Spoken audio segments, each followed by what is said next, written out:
ആരാധകരുടെ പ്രിയ ഗായികയാണ് ശ്വേതാ മോഹൻ. അമ്മ സുജാത മോഹൻ്റെ പാത പിന്തുടർന്ന് ഗാനരംഗത്തേക്ക് കടന്നുവന്ന ശ്വേതയ്ക്ക് നിരവധി ഹിറ്റ് ഗാനങ്ങൾ പാടാനായി.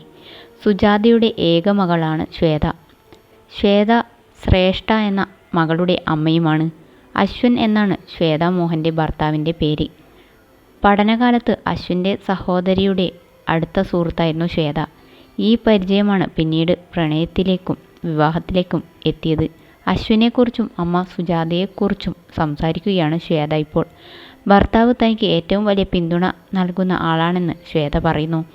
ഭർത്താവിൻ്റെ മാതാപിതാക്കളും എന്നെ വളരെയധികം പിന്തുണയ്ക്കുന്നു.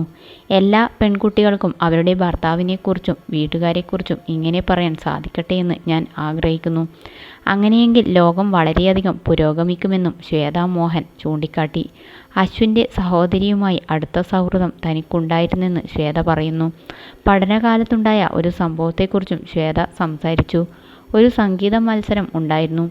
അതിനായി തയ്യാറെടുപ്പ് നടത്തി ഞാൻ നന്നായി പാടി. സമ്മാനം ലഭിക്കുമെന്ന് കരുതി. സമ്മാന പ്രഖ്യാപനം കേൾക്കാനിരുന്നു.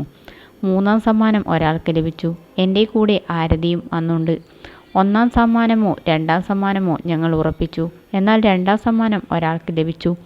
1ാം സമ്മാനമോ എന്ന് ഞങ്ങൾ അതിശയിച്ചു. എന്നാൽ 1ാം സമ്മാനത്തിന് വിളിച്ചത് മറ്റൊരാളുടെ പേര്. എൻ്റെ മനസ്സുടഞ്ഞു. നന്നായി പാടിയല്ലോ, അത്രയും മോശമായാണോ പാടിയത് എന്നൊക്കെ ചിന്തിച്ചു. ഇതിനിടെ മൈക്കിൽ മറ്റൊരു അനൗൺസ്മെൻറ്റ് വന്നു. ഈ 3 പേർക്കുമാണ് സമ്മാനം. പക്ഷേ ഇവിടെ പാടിയവരിൽ നല്ല ഭാവിയുള്ളവർ ഉണ്ടെന്ന് പറഞ്ഞ് കുറച്ചു പേരുടെ പേര് എടുത്തു പറഞ്ഞു.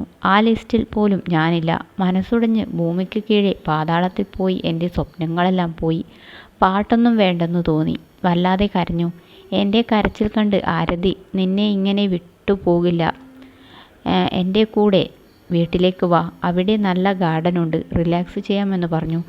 അങ്ങനെ അവളുടെ വീട്ടിലേക്ക് ചെന്നു. വാതിൽ തുറക്കുന്നത് അശ്വിനാണ്. ആ ദിവസം എനിക്ക് മറക്കാൻ പറ്റില്ല. എൻ്റെ ജീവിതത്തിലെ നല്ല കാര്യവും മോശം കാര്യവും ആ ദിവസമാണ് സംഭവിച്ചതെന്നും ശ്വേതാ മോഹൻ ചൂണ്ടിക്കാട്ടി.